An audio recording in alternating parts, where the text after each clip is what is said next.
دا شمیرې په بشپړ ډول خطرناک دي. Populations of mammals, of birds, of fish.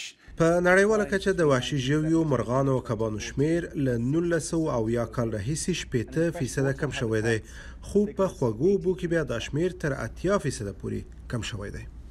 دا د حیرانتیا خبره نه ده چې بشري فعالیتونو پر دغه مسئلې اغیزه کړې ده. Human activity is the driver of the decline. موږ ګورو چې بشري فعالیتونه په دغه کمښت اغیز لري. د خوړو، انرژي او اوبو لپاره زموږ ډېرې غوښتنې په دغه کمښت اغیزې لري. دا فعالیتونه په اقلیم کې د بدلون لامل کیږي، خو څېړونکي وایي چې موږ کولی شو د ګلخانه‌ایي ګازونو د مخنیوي لپاره ورڅخه زده کړې وکړو. We think about how the world په 2015 کال کې په پاریس کې د اقلیم د بدلون په هکله چې کومه پریکړه وشوه، اوس په نړیواله کچه موږ همدغه شان معاملې ته اړتیا لرو. د ژویو د ساتنې ادارې د نړۍ پر حکومتونو غږ کړی چې په 2020 کال کې د ژویو د ساتنې کنونسیون لاسلیک کړي چې دا به وکولی شي د ژویو او طبیعت له ساتنې سره مرسته وکړي.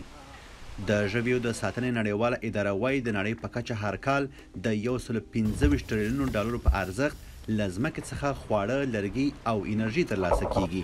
اوس هدف دا ده چې په طبیعت کې ټول شته وساتل شي او راتلونکي نسلونه ورڅخه ګټه واخلي.